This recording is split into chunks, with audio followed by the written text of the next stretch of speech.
No, not for now. We have another training session tomorrow, so the ones that are in contention, hopefully we can give us good news. Yeah, you mentioned on Monday that Martin Odegaard and Jurien Timber were days away. Are you hopeful they'll be available? Yeah, we have another session tomorrow, so let's see if they can make it. You've got to pick a 20-man squad for this game, Mikel. Where will that rank among the most challenging and difficult decisions you've had as an Arsenal manager? Yeah, especially because everybody's been involved in the competition, and in the last day when you have the option to be at Wembley and not to give the opportunity for somebody not to be there, difficult. So yeah, something to think about. Kepa has started all your cup games in the FA Cup and the Carabao Cup. Will he keep his place? Will he start? We will see how everybody's tomorrow and make the decision. Okay. Just because Pep says that James Trafford is starting. Good try. I'm sure you're aware of that, yeah. Mikel, there's been a feeling among the pundits that this is more than just a final, in that it can lead to maybe bigger and better things for the winners of this game. Do you see it like that? Have you thought about that, or is this just something, an individual game? Let's try and get a trophy. Yeah, that's it. For me, that's it. And all the preparation and all the enjoyment in the next 48 hours to get to Wembley in the best possible way and really prepared and confident that we're going to make it happen is focused on that, basically on that, and that's it. I'm not sure if you're aware of this stat. You've played for Arsenal at Wembley 4 times. You've managed Arsenal at Wembley 4 times. You were aware of that? Yeah. Dan just mentioned that, yeah. It's a spoiler, isn't it? And you've never lost. What is it about you, this club, and that stadium? I don't know, but let's keep it that way. So make sure that that in a few hours we can do the same. Just on the man in the other dugout, known very well, Pep Guardiola, you've got a fantastic relationship with him. He says that his relationship with you may have changed over the last 5 or 6 years. Compared to 5 or 6 years ago, rather. He had to, no? He's in Manchester, I'm in London. We are managing 2 different clubs. The feelings from my side hasn't changed at all. How would you describe how it has changed, though? The fact that we are never together. We cannot spend time together, and that's important in our relationship. But it's not the most important thing, because what I feel about him and the time that we had together and what he did for me, and the inspiration has been since I was little for me. That's never going to change. Thank you very much. Thank you. Ian, talk. Hi, Mikel. How are you? Very good, thank you. Nervous? No. Today, no. Not today. I mean, just in general. No. Excited, enthusiastic, positive. Yeah. Victor Gyökeres, 16 goals this season, but is Sunday the real reason why you bought Victor Gyökeres, to get you over the line to win a trophy? Our players, they have to perform daily at this level, but when it comes to the crucial moments and when it comes to the moment to attack a trophy and take it and bring it home, that's where you need to be players to step up and make the difference. That's clear. And for your team, I mean, still in with the chance of winning 4 trophies, never been done before, been a fantastic season, but does Sunday become kind of a little bit the moment of truth? You've got this far, now going the final step and the pot. It's going to be one of the defining moments, because at the end is whether you win the trophy or not, and that's the most important thing once you get to the final. But in order to be there, you have to do a lot of things and earn a lot of things that the team has done so far. So we need to prove that point, that's clear, and that has to be done on the pitch. Finally, still young, still no grey hairs. You're the apprentice compared to the master in terms of Pep Guardiola, maybe in some people's eyes, but it's someday the day the apprentice becomes the master. It's not about that. It's in this profession, you are constantly learning, constantly evolving. I had the incredible privilege to work with Pep for 4 years and all the staff and an amazing club, and that remains part of me because it was part of the journey and what I am today as a manager. But that means that you have to continue to evolve and improve constantly. Good luck on Sunday. Thank you. George, BBC. Mikel, Arsenal won the FA Cup with you in charge 2020. It seems a while ago now, but obviously there was no fans there. It is a while ago. but just in terms of it, obviously you won that with no fans. Yeah. What would it mean to win with all your supporters there? Because loads of them had to miss out, watch it on the TV. So what's your memories of that final and what's the contrast potentially to what could happen on Sunday? Let's leave it on Sunday, and then I can probably answer that question better. I've done it when that stadium has been full and been part of that, and it's exceptional. One of the best memories that I have as a player is playing those type of games. So yeah, that's why we are all very excited, because we know what is at stake. We really want it, and we know what it's going to mean for our people as well. As promised, Pep Guardiola has just sat down. Let's listen in live to the City boss now. Experience in your squad.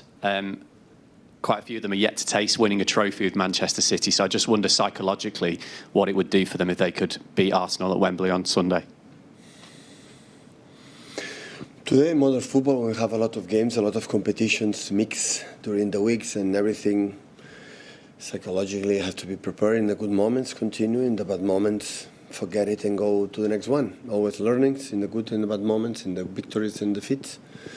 And of course the opportunities, the 22 times we go to Wembley in semi-finals, finals in 10 years, so it's not bad enough. Being there is an honour and a big challenge. Yeah, you've managed against a lot of different Arsenal teams during your time in charge here, and you've spoken a lot about your respect for Mikel. What has impressed you most about the way that Arsenal have evolved under him? Well, they control many things, many aspects of the game. The spirit for many years now winning make that boost, and you see a solidarity in all the aspects, and they can control when they defend deep, when they hide, the build-ups and long balls, second balls and backwards, and so many good things. Alternative fluidity in his build-up. It's not a pattern, so a consistent pattern, so they are more I said fluidity, so yeah, really. So Champions League won all the games in the group stage and just draw the last one, the previous in Leverkusen, and the Premier League lost few games, so exceptional team. So big challenge for us to see how is our level. And can I just ask about the goalkeeper as well? Will James Trafford play on Sunday? Yeah. And how big a moment is that for him? For the team. The team is a big moment. Hi, Pep. Just to follow on there, James said a few weeks ago that he was a little bit disappointed, or he hadn't been expecting things to work out how they have done. What did you think of those comments? And Good. Nothing to say. Players can be happy and happy. It is what it is. So have to be here, do the best what they do, and after we'll see what happens at the end of the season. So the important is they have to be ready. Right, and have you been pleased with James's attitude this season? Sorry? Have you been pleased with James's attitude since he Beyond, returned? Yeah. Sorry?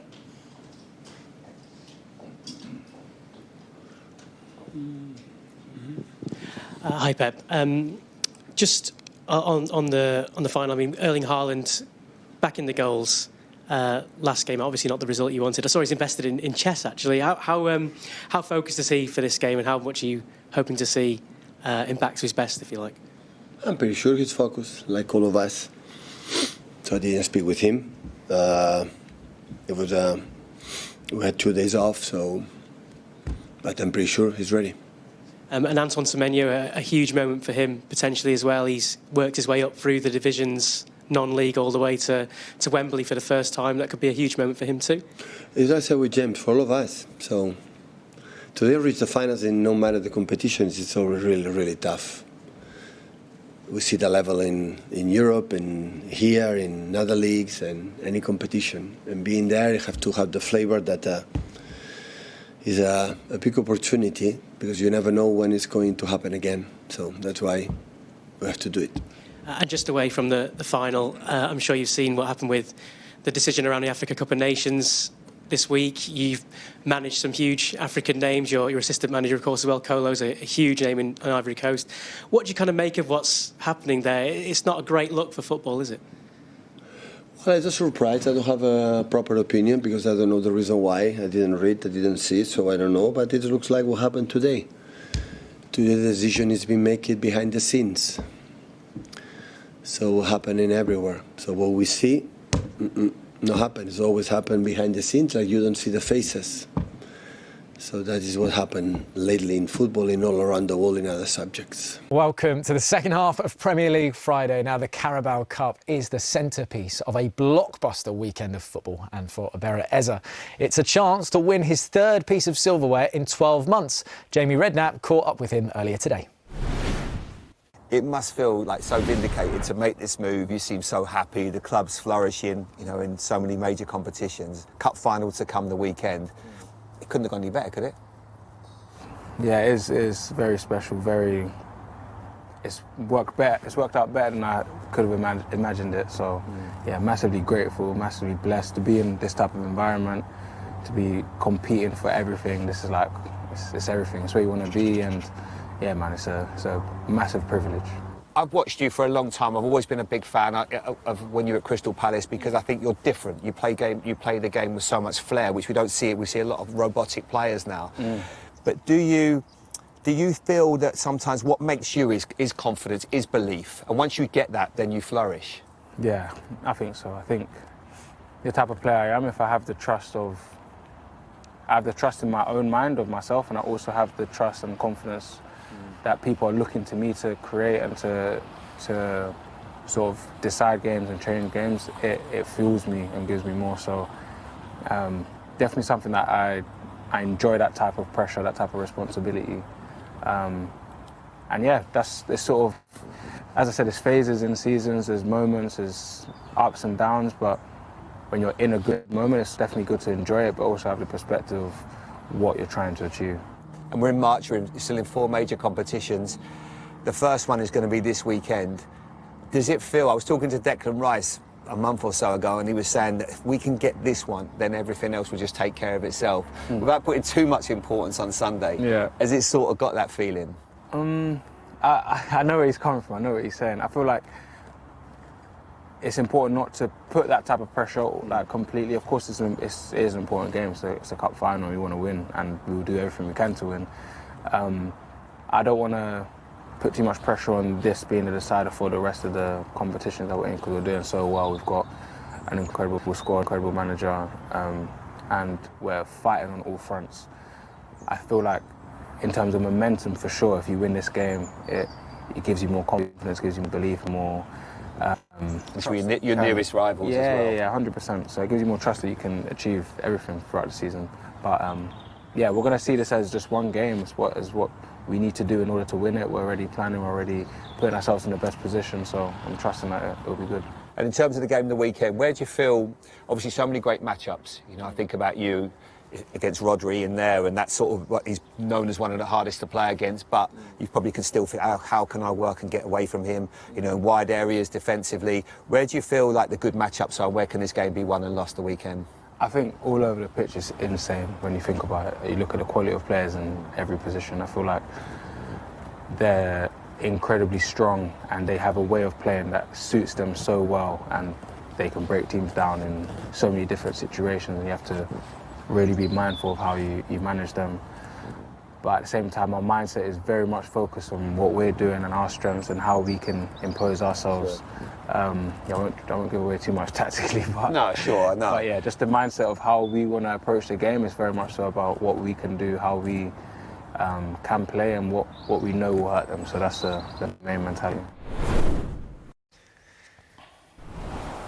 Well, joining us tonight, Kevin Nolan and Gus Poyet. They're still with us. And the man you heard there speaking to Eze, Jamie Redknapp, also joined us. Jay, thanks so much. Good to see you, mate. How was that? I mean, how is he? Do you think all that noise that was around him at certain points in the season, I think he's really coming to fruition now? Yeah, absolutely. Because it sort of started off so well for him. Then he scored against Crystal Palace, then he got the hat-trick against Tottenham, and you think everything is just going to be like on the up and up, but it doesn't work like that with football. And I think sometimes you have to have a bit of adversity. They've got great players there. When he was at Crystal Palace, he was always the main man. Yeah. But then you've got the captain Odegaard that's wanting to play in the same position as you. Yeah. You know, you've got players always, you know, where you're vying against them, trying to get in, making sure you're doing your thing.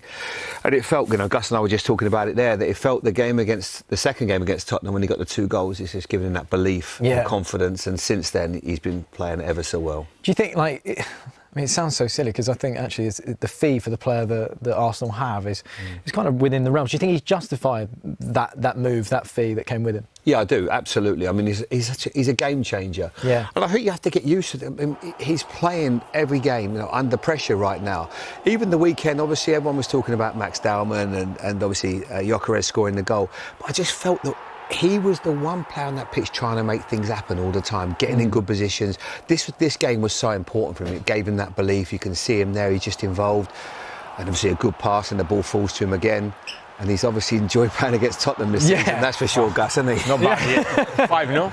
Yeah. Only 5 goals, yeah. I mean, it's an incredible thing. Kevin, you and I were just chatting about this as well. The last 4 seasons that Eze has had, he's averaged a goal every 2 games between the months of March to May. I mean, does that exist as a footballer? Do you have, like, certain times during the season that you enjoy more? It might be a fair weather player, might anyway. The sun starts coming back out, he comes, yeah. But no, listen, what I will say is that, look, he's a fantastic player. I thought when, you know, Arsenal got, and then Jamie's just mentioned it then, you know, you think he's just going to sort of motor off and just, you know, sort of go on the up. But, you know, he hit a bit of a lag and he's come back from that now, and you can see that he's playing with confidence. You see that goal, you know, the other night is absolutely perfect of a goal, you know, first touch and then the way he is.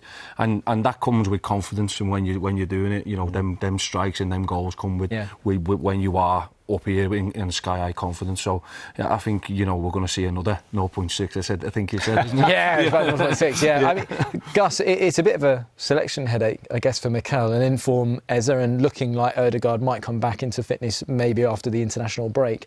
Are they 2 completely separate players? Is there a chance for them to play together? Well, it depends on the game, but it's great for the coach. You have both. It's unbelievable. That's the best. The problem is when you don't have them, both, you know, like that. I think it looks to me, and Jamie said, and he said it, he needs certain confidence. He needs certain, you know, moments where the coach give him that possibility. And if Odegaard come back and Arteta made the decision to change him straight away, maybe that can affect him a little bit. You know, that's something that sometimes the coaches, we don't realize. You look for the best of the team. But if you know the player very well, you can maybe try to wait until whatever games you know, you give him a rest or whatever to bring Odegaard back, because Odegaard is the captain. Exactly, yeah, it's a tough one, yeah. That's the problem. So you need to manage that situation. Can they play together? It depends. I think certain coaches, they're trying to do it. We can go back to Chelsea with Palmer coming inside and make a square in the middle. But we said before with you, no? He needs spaces. Yeah. So then if you have 2 or 3 in there and somebody dropping, so it will depend. But Arteta knows better than us. He knows the player, so leave it to let him do it. That's what they're paying for. I think it was interesting, Joe, what you said about as you know, he's almost a moments player. You know, if the game is you know, a little bit gritty, you know, if the ball falls to him, you saw it against Bayer Leverkusen in the Champions League, he's got the ability to hit those shots. How important is it to have players like that during a title run-in, you know, where game states are a bit tense? Yeah, absolutely. Well, the weekend it was important to have Max Dowman. Yes, you know that because I think I don't know if you were at the game. Yeah, it was. But it was going nowhere. Yeah. It was one of those you need, and this is where you need sometimes somebody that's going to just take the game by the scruff of the neck and just create what you just said, a moment. And the way he takes that left foot to right foot, it was, you know, it's just so good to see, you know, a young player. And I said to Eze about this today at Breach, I said, what was it like? He just said it was just unreal. He said buzz, the noise, you know, it was just something that was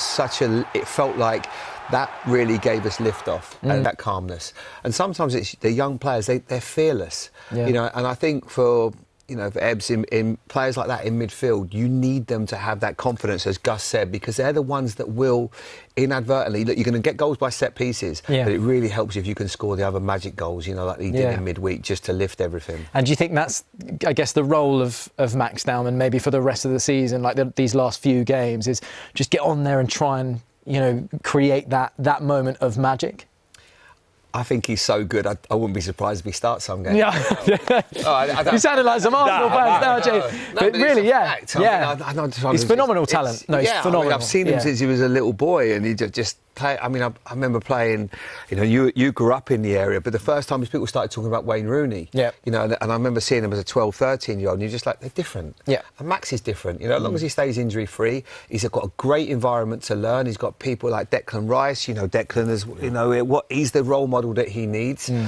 And there's, you know, there's going to be players there, but competition for places. You know, Gus said it. You've got players like Odegaard in midfield, Saka on that right hand side. I mean, they're all going to be looking over their shoulder. Madueke as well. Yeah. So, but these are these are lovely problems, aren't they, Gus? When you're going to win the title or for major competitions. Different players as well, aren't they? So you know, if the game is, as you said, against Everton, they were struggling a bit. You know, go on, fearless.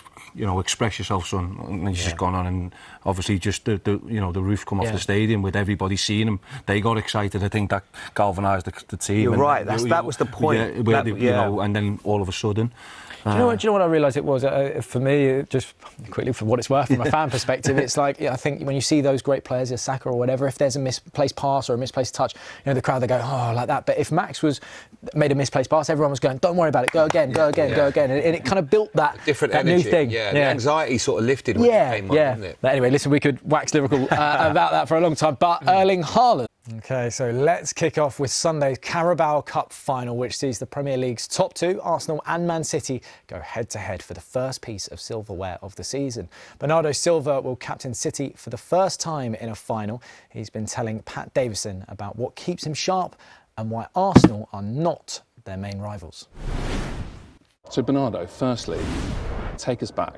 2017, a young Bernardo arrives in England, arrives in Manchester at Man City.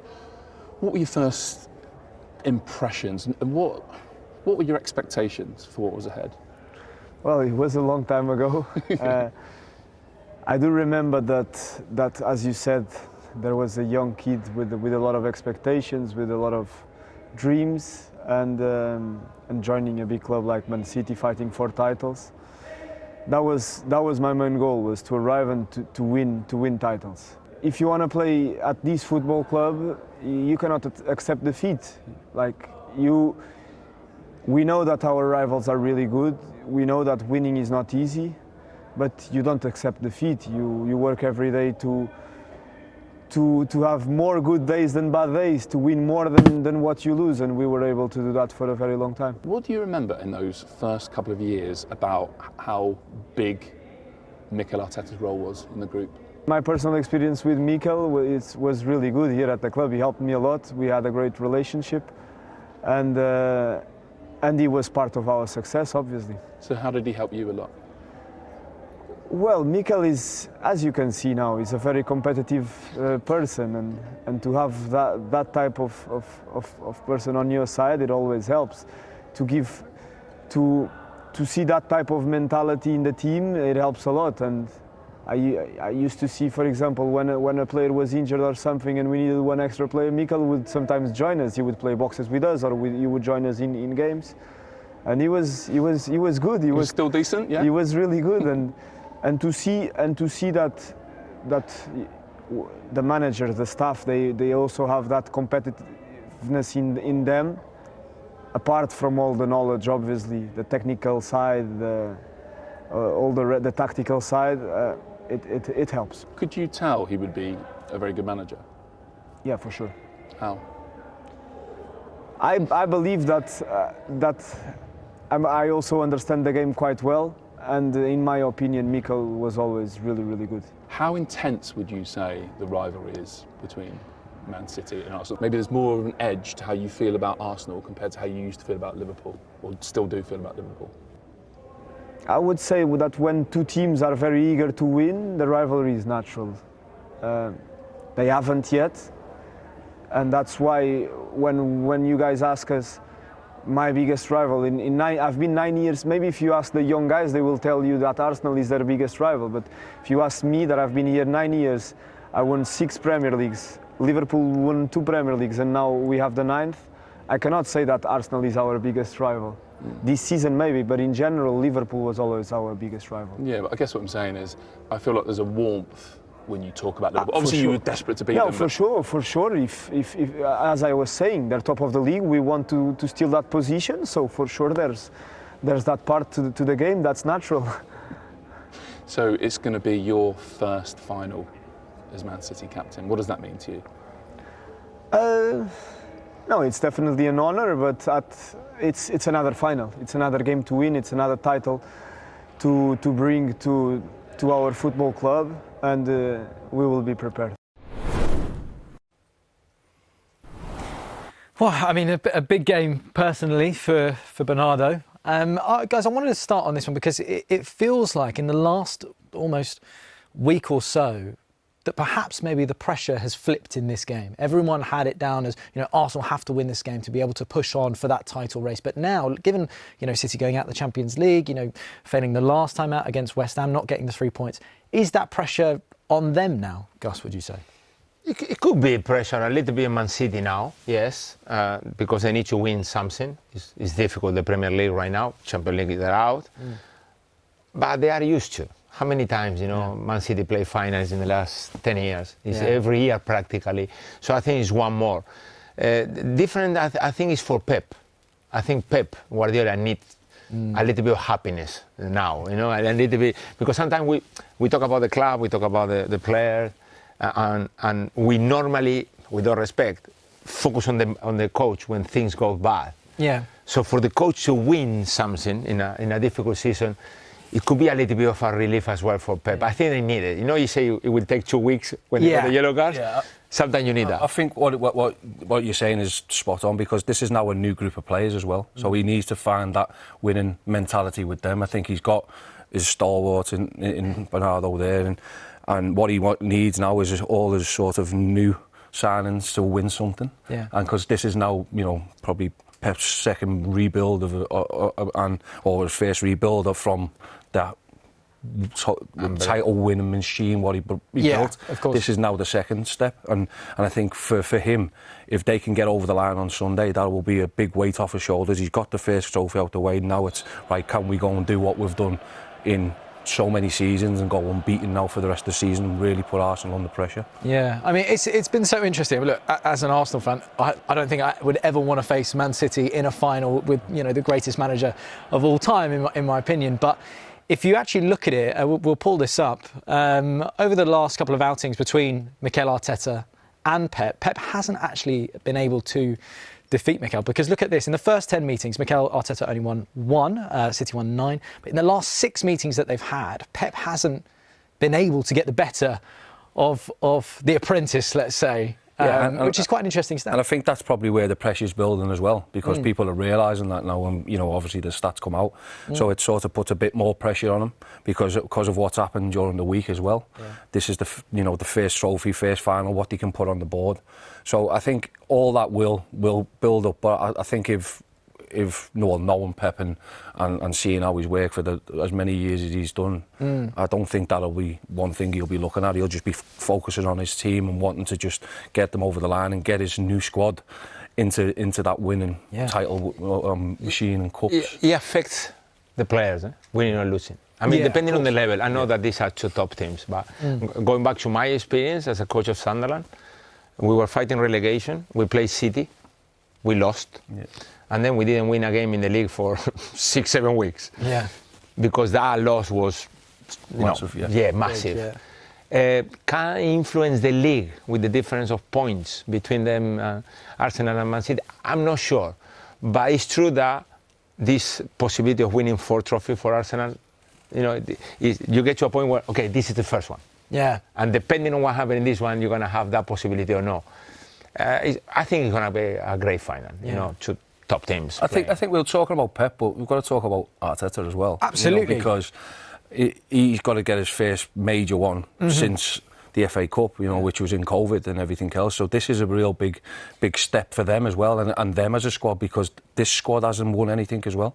They've got there and just sort of, not quite made it. Now I think it's really important that they sort of put their first trophy on as the squad, if you know what I mean, what he's built. Well, for sure. And I mean, that squad that he has built, I mean, you could argue that the biggest strength of Arsenal this season has been off the bench. You know, we'll show you again that there's how many goals, you know, subs have been able to get for Arsenal this season. I mean, they're top of that tier there. So, I mean, goals from substitutes, 11 for Arsenal, which is quite, you know, considering Man City's squad, only 1 goal from off the bench. Does that surprise you, Gus?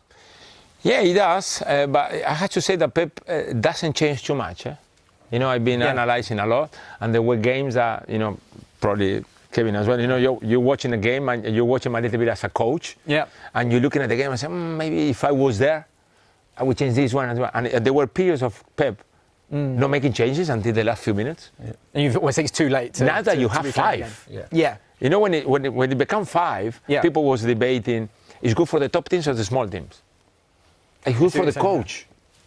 We got 5 opportunities of changing before you had 2 and then 3. I think it's great for Pep didn't use him because he believed that that 11 was specifically important for that game. Yeah. Now for Arsenal, I think there's changes within game though.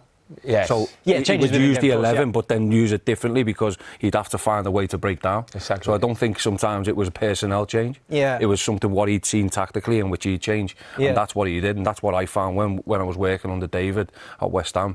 We always knew that there was going to be another plan, and then there's another plan, and then if that doesn't work, then the subs come. You know, so you've got to be ready for that. And it was something which I certainly learned off David when I was there. You know, that you've got to be ready for the next one, because Man City are not just going to sit there if you see them out for the first 45 minutes and do the same things. He'll find something and change that. And sometimes that's not a personnel change; it's a tactical on the pitch. Yes. The main thing Arsenal is that they know how to win games now. I think 3 years ago, and you know, they were playing well and winning. When they were pressure and not playing very well, it was difficult. Yeah. Now, somehow, they know how to win football games. Yeah, I think, going back to what you were mentioning about Pep and, you know, his 11 and, you know, he knows who he can trust, etc. He's come out today, and there was a lot of discussion around this over the goalkeeping situation for the Carabao Cup final. Yep. Right? He came out today and he got asked the question, is James Trafford going to start in goal? And he said, yes, James Trafford is going to start. Arteta, on the other hand, isn't necessarily saying that Kepa is going to start. In your opinion, what? Because, you know, this again, from Mikel's perspective, you know, he wants this trophy. He's got to get that first one over the line. Do you play your first goalkeeper? You just answered it, Roman. I think that's exactly it. You know, you've got to get it over the line. Raya's been unbelievable. I mean, the save he made midweek as well. You know, he's making real match-winning saves, and he's going to need that. Playing against the City on Sunday, it might be a tight affair, and he'll need maybe one big moment. Kepa will understand, because he went there as an understudy to him. So I think it's really important that he picks the team and he picks his number one. I know Pep has you know, said that he's going to play Trafford, but you know, I think it's because he trusts him as well.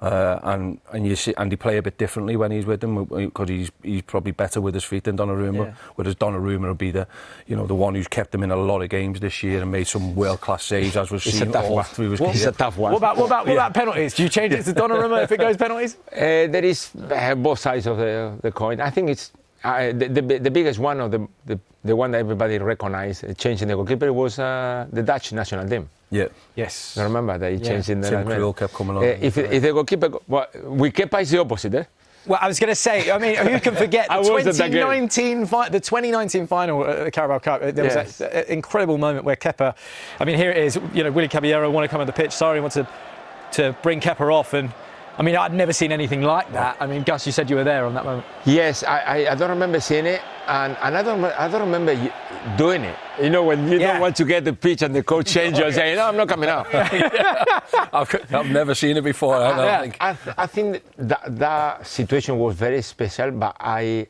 don't know the relationship after between Kepa and Caballero. Okay. Because I think that the natural thing of us was you get upset with the coach, but you get out because he's a teammate coming on. Yeah. Okay. I see what you're saying. The respect between the goalkeepers' union. Well, that was clear. I didn't know goalkeeper union.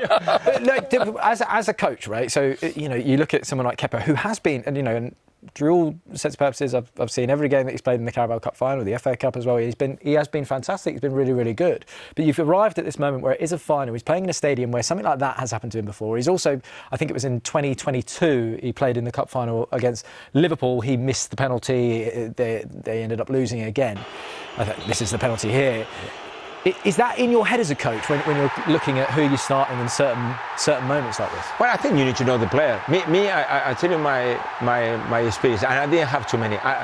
I didn't use to change the goalkeeper for cup games in England. I didn't.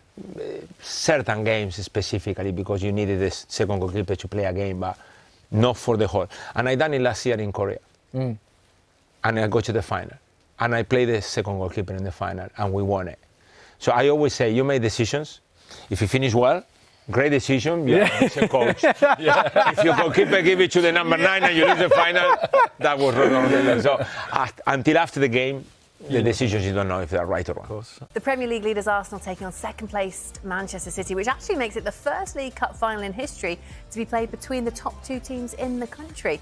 And I'm delighted to say I'm joined by some very special guests this morning to look ahead to it. Former Arsenal midfielder Paul Merson is here, alongside former Manchester City midfielder Michael Brown. Gents, thank you for getting up bright and early to join us on Sky Sports Breakfast and for bringing the trophy with you. Paul, should we start with Arsenal? Because the quadruple is still on. How important is it that Arsenal get a win in this final on Sunday, quadruple or not?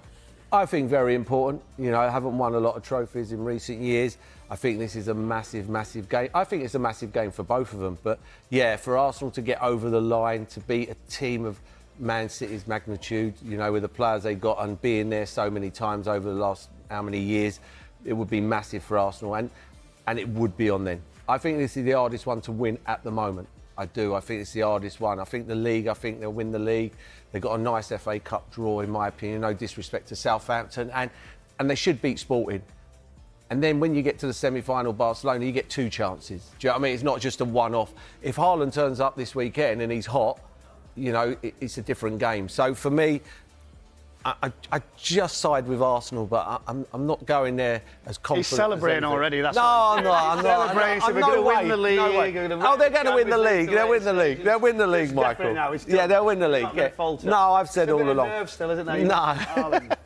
We're not sitting on the ropes at the moment. I don't know what else to say. Well, this is just it, actually, Michael, isn't it? Given that Manchester City's title charge has faltered, they went out of the Champions League in midweek. Coming into this one, is the pressure actually on Pep Guardiola's side? It always is. I think when you've got Pep, the pressure's on every single game, the delivery of the trophies. I think what he's done with this competition, he's took it seriously since he's gone in there. And you said they've been there a few times, 22 times he's took City to Wembley. 22. 22. Incredible, yeah. How many years is that in? Yeah, well, is it 10? He's on 10 years, isn't he? Wow. Which is obviously That's semi-finals. Oh, yeah, but it's still extraordinary. That many It's times. extraordinary. And it's something he wants to win. Obviously, they're talking of his future, what's next, and he loves this trophy. So it'll be something that will be so important to him. And will there be anything else? Because the Champions League, the league looks like it's drifting away, and then a difficult FA Cup tie. So the pressure is all on Manchester City. Bukayo was an unused substitute in 2020 when Arsenal last lifted a major trophy. Can being a key player in a major final help take you to another level in the opinions of people that are maybe on the fence about him a little bit? Yeah, I think so. You know, he said to me in the interview, he's there to win trophies. He's got to win trophies. You'll be remembered as for winning trophies. That's what you're remembered for at football clubs. And, you know, he's done everything so far but just get over the line like the rest of the team. But they have been so consistent. You know, it's a different game for him. He's played in European champion, you know, for England in finals and semi-finals.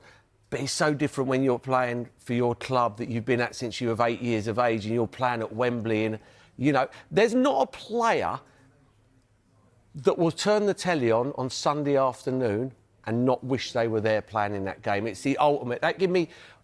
I think it was 750 games. That give me one of my biggest days in my footballing career. Scoring in the Carabao Cup final for Arsenal was... It just doesn't get any bigger, do you know what I mean?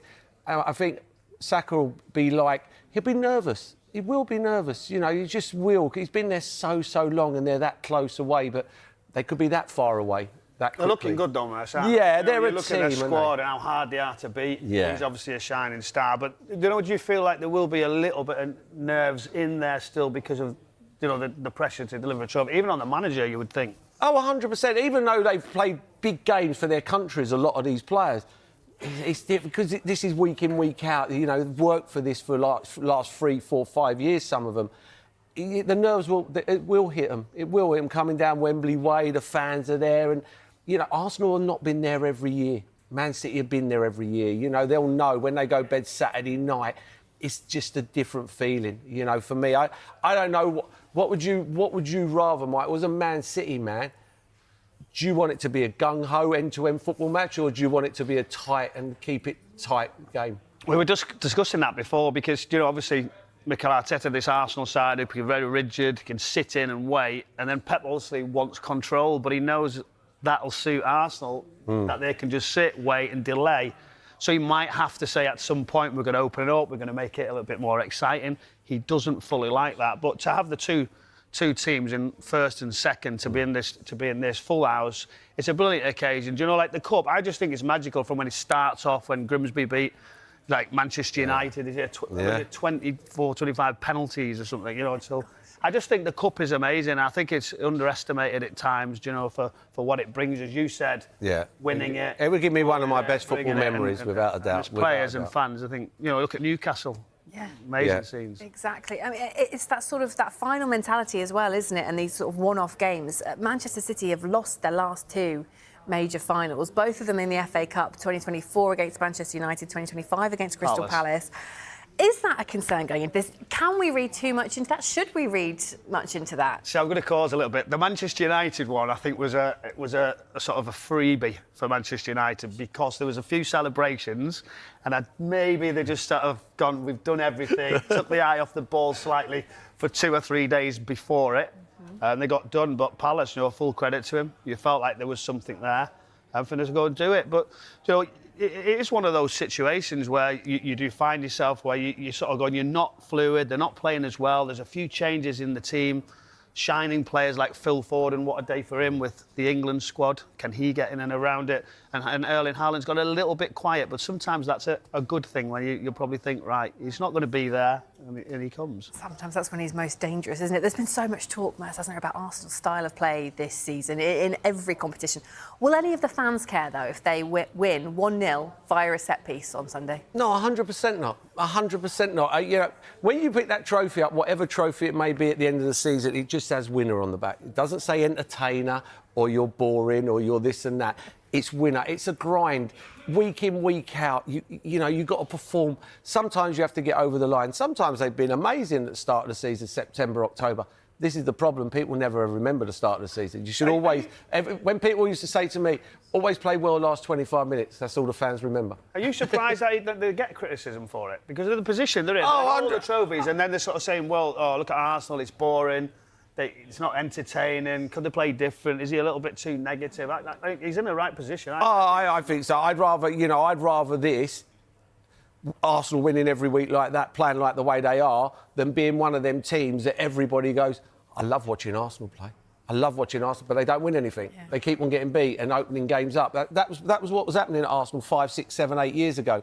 Now, people don't like Arsenal, like no one liked Man United and no one liked Man City, because they kept on winning football matches. You know, the teams that keep on losing 4-3 and 5-2 and 6-4, everybody goes, oh, I love watching. Like, I used to love watching Angie's team at Tottenham. I used to love it. I'm not a Tottenham man, but I love watching them. No, you're not a Tottenham man. Who knew? It was brilliant. But you've got entertainment. Yeah, you've got entertainment, and that's what... And people love watching them. But if they kept on winning every week, people want to watch them. Well, that's just it, isn't it, as well? And it's very easy to criticise those at the top when you can't find a way to stop them. Michael, you mentioned Erling Haaland and how he has been quiet recently. He did score midweek. Does that sort of set him up a little bit? Will that maybe get him going after a relatively poor start to the year? And I use that sort of in quote marks. It's just by his Please be careful with that, because you know, everyone sort of said if he has a little patch in it, and it's because of what he's done so far. You expect him to score a hat-trick every single week, and I think that is the danger. I think what's really interesting here is who he's coming up against. It's Arsenal too. I think it's got a little bit of spice. I think it'll suit Arsenal if City don't open it up a little bit quicker, don't try and get in behind with some diagonal passes, and we're always in front of them. But there's a little needle there, and I think Erling Haaland will be looking to try and get the better of it, which adds more to it, doesn't it? Because we've not really seen Erling rattled too much. But with this Arsenal, you know, you see it, can't you? With the two centre-backs. It sets it up nicely, actually. Do you think any of these guys would get in the current Arsenal side? Michael? Would they get in? I mean, on form, yes, you would say, wouldn't you? Aubameyang, if he was playing as well as he could. I mean, Granit Xhaka We've seen a different side of it. It's tough, isn't it? There's all ability, but really as a group of players, the problem was that, you know, certainly with ability, but the balance wasn't necessarily right, was it, Merce, to be honest? Take away the front... Wow. Done well to get to the final, didn't it? That back three. Yeah. But I mean, Aubameyang... Wilshere was unplayable. Yeah, Wilshere. Oh, yeah, 100%. Him and Ozil were sure. You know, Ozil was world class at one stage. You know, Wilshere was one of the best young prospects ever, and Aubameyang could play on his day when he was at his best. Would they get in now? It's that forward line still for Arsenal. Yeah, it's a forward line. Right, because of the number 9, you're sort of going right. Who is still the? Yeah. But that front three is a good front three. But you know, would you? Yeah, it's changed now. The game's changed in that way where the two there weren't the quickest two, but they had the best brains in Ozil and Wilshere. You know, now there's a lot of pace down the outsides, isn't there? You know, so yeah, it would have been interesting. Time to put you both on the spot now. Prediction, please. Prediction. I mean, for Pep to win five times it'll be amazing. The record again, another record for Pep. So I feel it's going to be really, really tough. Arsenal slight favourites, but I've got to go with it. It might be. I was saying to Merce before, it's just a tough one which way it's going to go. But I'm going to go towards 2-1 to City. I'd have been very surprised if you'd backed Arsenal there. Yeah, no, be honest, you've got to be honest sometimes. You don't feel like I think it's a really tight game. I really think this is even, Stephen. I think it's you were saying Man City as well, a flick of a coin. I'm going Arsenal by the odd goal, and I hope it's a thriller. I don't think we will get a thriller. I think if we get an early goal, it might open it Extra up. time? I think it could be a